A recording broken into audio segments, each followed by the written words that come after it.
مسلم کے بچوں کا ذکر کرنا ہے، مسلم کے یتیموں کا ذکر کرنا ہے۔ یقیناً آپ رونے کے لیے آمادہ ہو گئے، آپ گریہ کے لیے تیار ہو گئے۔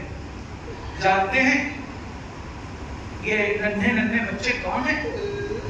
حیدر کرار کے نواسے ہیں، یہ عقیل کے پوتے ہیں، یہ مسلم کے دل کے ٹکڑے ہیں، یہ ایک ماں کی کمائی ہے، ایک ماں کی کمائی ہے۔ جملہ اگر محسوس کر لیا تو بہت رو گئے۔ اگر کسی بچے کی موت اس کی ماں کے سامنے ہو جائے، یقیناً وہ ماں جیتے جی مر جاتی ہے، مگر پھر بھی ایک حد تک صبر آ جاتا ہے کہ اللہ کی امانت تھی، اللہ کے پاس پہنچ گئی۔ مگر اگر کسی کا بچہ کھو جائے تو ماں ہر وقت پریشان رہتی ہے، اللہ جانے اب میرے بچے کا کیا حال ہوگا۔ ہاں، آوازیں گریہ بلند ہو گئی، اللہ ان آوازوں پر اپنی رحمت نازل کرے۔ خدا تمہیں کوئی غم نہ دے سوائے غم اہل بیت کے۔ اب میرے بچے کا کیا حال ہوگا۔ ماں ہر وقت پریشان ہوتی ہے، اللہ جانے بچوں نے کھانا کھایا ہوگا بھی کہ نہیں، کس کیفیت میں ہوں گے بچے۔ جانتے ہو بچوں کی کیا کیفیت ہے؟ بچوں کی کیفیت خیر، اور ماں کی کیفیت کیا ہے؟ ہر وقت تڑپ رہی ہے، ہائے میرے محمد، ہائے میرے ابراہیم۔ بچوں کے لیے ماں تڑپ رہی ہے نا۔ بس جناب مسلم کے بچوں کا ذکر کرنا ہے، تم آمادہ ہو گریہ کے لیے۔ یقین جاننا یہ گریہ وہ گریہ ہے، یہ پرسہ وہ پرسہ ہے جس میں صرف سید عالم نہیں آتی۔ آج کے پرسے میں ایک ماں آئے گی خاص طور سے، جسے اس کے بچوں کی جدائی نے مار ڈالا، جس کی تمام ہستی حسین ابن علی پر لٹ گئی، اس نے اپنی تمام ہستی لٹا دی۔ مسلم کی زوجہ، دو بچے کربلا کے میدان میں شہید ہوئے، ایک بیٹی تھی، وہ بیٹی بھی کربلا کے میدان ہی میں شہید ہو گئی۔ یہ بھی تاریخ ہے، کیونکہ جب بیوی باہر نکلی ہے شہادت کے موقع پر تو ایک ظالم نے تیر مارا اور وہ تیر سنسناتا ہوا بیوی کے گلے پہ لگا۔ یہ وہی بیوی ہیں کہ جن کو جناب مسلم کی شہادت پر امام نے قریب بلایا تھا، سر پہ ہاتھ رکھا تھا۔ یہ وہی بیوی ہے جو جناب سکینہ کی عمر کی ہے، یہ وہی بیوی ہے جنہیں گوشوارے پہنائے تھے۔ یہ وہی بیوی ہے، ہاں اللہ آپ کی آوازوں پہ رحمت نازل کرے۔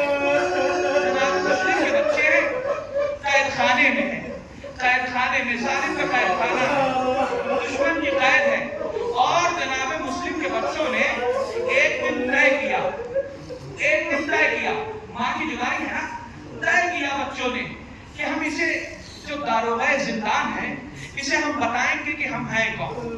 داروغہ زندان آیا، ان بچوں نے اسے بتایا کہ تو رسول محمد ابن عبداللہ کو جانتا ہے؟ اس نے کہا ہاں ہاں میں ان کا کلمہ پڑھتا ہوں۔ کہا تو علی مرتضیٰ کو جانتا ہے؟ کہا ہاں ہاں وہ میرے مولا ہیں۔ کہا ہم انہی کے نواسے ہیں۔ وہ قدموں پہ گر گیا، شہزادوں مجھے معاف کیجئے گا، مجھے معلوم نہیں تھا، دروازہ زندان کھول دیا۔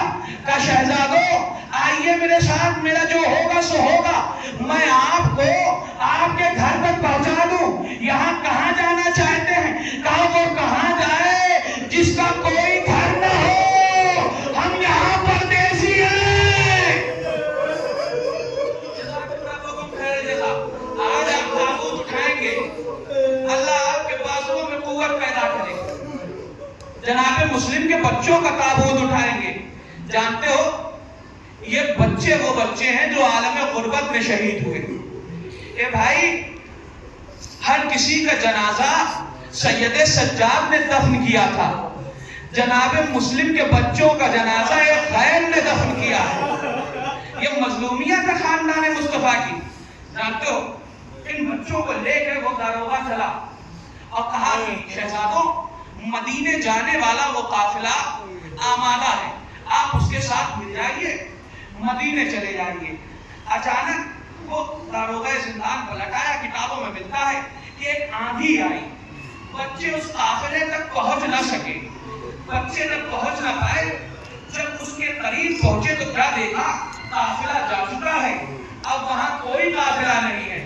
بچے پریشان ہو گئے اور پھر بچوں کی وہی حالت ہوئی جو کوفے میں مسلم کی ہوئی تھی، اس در سے اس در جاتے ہیں، اس در سے اس در جاتے ہیں، کہیں کوئی پناہ دینے والا نہیں ہے۔ بالآخر ایک پیڑ کے اوپر وہ دونوں بچے چڑھ گئے، پیڑ کے نیچے ایک کنواں تھا، ایک بی بی اس کنویں میں پانی بھرنے کے لیے آئی، اس نے کنویں کے پانی میں دو ننھے ننھے چہرے دیکھے، دو معصوم معصوم شکلیں دیکھی۔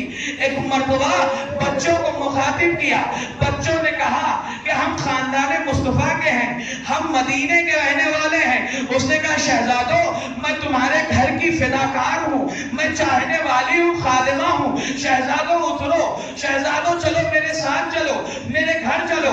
وہ حارث کی بیوی تھی، شہزادوں کو لے کر گھر میں آئی، اس نے فرش بچھایا ایک کمرے میں، کھانا چنا، کہا شہزادوں کھانا تناول فرما لو، شہزادوں یہ کھانا ہے، یہ پانی ہے، تناول فرما لو۔ شہزادوں نے اللہ جانے کیسے کھانا پانی کھایا پیا اور اس کے بعد کہا یہیں آرام کیجئے، میرا شوہر بہت ظالم ہے، اسے خبر نہ لگنے پائے کہ آپ یہاں ہیں، اور اس کے بعد دروازہ بند کر دیا۔ تھوڑی دیر میں حارث گھر میں داخل ہوا، اب جو حارث گھر میں داخل ہوا اس نے فوراً حارث کے سامنے کھانا لگایا، پانی لگایا۔ حارث نے کہا کہ آج میں کچھ پریشان سا ہوں۔ کہا کیوں پریشان ہیں؟ کہا مسلم کے بچے زندان سے چلے گئے ہیں اور اعلان کیا گیا ہے جو زندہ لے آئے یا سر لے کر آئے ہم اسے انعام دیں گے۔ ایک مرتبہ اس مومنہ نے کہا اے شخص تجھے ان بچوں سے کیا واسطہ، چھوڑ دے وہ خاندان مصطفیٰ کے ہیں۔ ایک مرتبہ حارث نے ڈانٹا کہ خاموش ہو، کھانا پانی لگاؤ۔ لیجئے صاحب کھانا پانی لگ گیا، رات کا کچھ پہر گزرا، رات کا کچھ پہر گزرا۔ ایک مرتبہ محمد نے خواب دیکھا، تو ایک مرتبہ اٹھ کے رونے لگے، گریہ کرنے لگے، ابراہیم بھی رونے لگے، محمد بھی رونے لگے۔ دونوں بھائیوں نے ایک دوسرے کی باہوں میں باہیں ڈال دی، ہچکیاں لینے لگے۔ ایک نے دوسرے سے پوچھا بھیا کیا بات ہے، کیوں رو رہے ہو بھیا؟ کہا بھیا میں سویا ہوا تھا، میں نے خواب میں دیکھا کہ لالا رسول اللہ تشریف لائے ہیں، ساتھ میں میرے والد ہیں، جناب امیر ہیں، اور وہ کہہ رہے ہیں کہ پریشان نہ ہو، کل تم ہمارے پاس آ جاؤ گے۔ کہا بھیا یہ خواب تو میں نے بھی دیکھا ہے، لگتا ہے یہ میری آخری رات ہے۔ رونے کی آواز حارث کے کانوں میں پہنچی، حارث آیا اور ایک مرتبہ اس نے بچوں کو دیکھا، کہا تم کون ہو؟ کہا ہم مسلم کے یتیم ہیں، ہم مسلم کے بچے ہیں۔ کہا تمہیں تو ہم نے پورے شہر تلاش کیا اور تم ہمارے گھر میں بیٹھے ہو۔ دونوں بچوں کے بالوں کو حارث نے پکڑا اور گھسیٹتا ہوا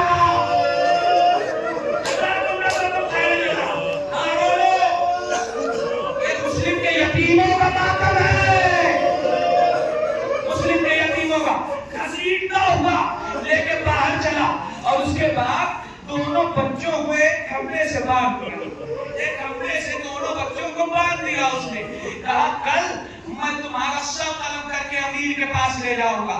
ہاں عزادارو صبح ہوئی، حارث کی بیوی نے ہاتھوں کو جوڑا، جانے دے بچے ہیں، جناب زہرا کو کیا منہ دکھائے گا، حارث انہیں چھوڑ دے، یہ بچے ہیں۔ وہ مانا نہیں، اور اس کے بعد ایک مرتبہ مسلم کے بچوں نے کہا اے حارث تو ہمیں بادشاہ کے سامنے پیش کر دے، عبید اللہ کے سامنے پیش کر دے، اے حارث کو جو فیصلہ کر دے، تو ہمیں قتل نہ کر۔ حارث نے کہا نہیں، اگر میں تمہیں زندہ لے کے جاؤں گا تو یہ خطرہ ہے کہ کہیں راستے میں تمہیں کوئی ہم سے چھین نہ لے۔ خاندان زہرا کی غربت دیکھ رہے ہیں، کوئی فرات کے کنارے اپنے غلام اور بیٹے کے ساتھ آیا. بیوی بھی پیچھے پیچھے چلی اور جب وہ دریا کے کنارے پہنچا تو اس نے غلام سے کہا قتل کر دے انہیں. غلام نے تلوار پھینک دی, کہا یہ کام مجھ سے نہیں ہو سکتا. بیٹے کو تلوار دی, کہا تو قتل کر دے. بیٹا قریب آیا. ایک مرتبہ بچوں نے کہا اے شخص تم علی اکبر کو جانتے ہو؟ تم علی اکبر کو جانتے ہو؟ کہا کون علی اکبر؟ وہی علی اکبر کہ جس کے سینے پر پنچھی کی آگی لگی. بچوں کو خبر شہادت ملی, رونے لگے. کہا جانتے ہیں ہم ان کے شہدائی ہیں. کہا ہم علی اکبر کے بھائی ہیں. اس نے تلوار پھینکی. ایک مرتبہ حارث نے کہا میں تجھے قتل کروں گا. پہلے بچے کو مارا, غلام کو مارا, اور اس کے بعد ابراہیم اور محمد کے قریب آیا. کہنے لگا میں تجھے قتل کروں گا, بتاؤ کون پہلے قتل ہونا چاہو گے. ایک مرتبہ ابراہیم اور محمد نے کہا ہمیں 2 رکعت نماز پڑھنے کی اجازت دے دے. ہمیں 2 رکعت نماز پڑھنے کی اجازت دے دے. نماز کی اجازت لی, نماز پڑھی, اور اس کے بعد بس آخری جملے ہیں, یہ میں نے بزرگوں سے روایت سنی ہے, آزاداروں محسوس کر لو گے تو بہت رو گے. جانتے ہو نا ماں کو خبر نہ ملے کہ بچہ کس حال میں ہے تو ماں بہت تکلیف میں ہوتی ہے. یہ احساس بچوں کو بھی تھا. ایک مرتبہ بچوں نے اس معصمہ کی طرف جو حارث کی بیوی تھی جس نے پناہ دیا تھا اس سے کہا کہ اے بی بی ہماری ایک وصیت سن لو. کہا وصیت کیا ہے؟ وصیت یہ ہے کہ جب ہم شہید ہو جائیں تو ہمارا خون بھرا کرتا ہماری ماں تک پہنچا دینا. بس آخری جملے ہیں. اس کے بعد حارث نے تلوار لی, محمد کو قتل کیا, ابراہیم کو قتل کیا. دونوں بھائیوں کے سر کو اپنے پاس رکھا. ایک بھائی کے جسم کو دریائے فرات میں ڈالا, پھر دوسرے بھائی کے جسم کو دریائے فرات میں ڈالا. دونوں بھائی آپس میں گلے ملنے لگے. ہاں زادارو بس چند جملے مصائب کے رہنے ہیں. یہ وصیت تھی محمد و ابراہیم کو کہ میری ماں تک میری خبر شہادت پہنچا دی جائے, میری ماں کو بتا دیا جائے کہ محمد و ابراہیم نہیں رہے. زمانہ گزرتا گیا. جب یہ قافلہ اہل حرم کا رہائی مل گئی اور مدینہ یہ قافلہ پہنچا, اس کے کچھ دنوں کے بعد وہ بیوی خون بھرا کرتا بچوں کا لے کر مدینے کی طرف آئی. ماتم کرو, مدینے کی طرف آئی. بیوی گھر میں بیٹھی ہوئی تھی, ایک بات طرف گئی, کہنے لگی میرا محمد آ گیا, میرا ابراہیم آ گیا, کرتا دیا گیا. اے بیوی اب محمد و ابراہیم نہیں آئیں گے, دونوں بچے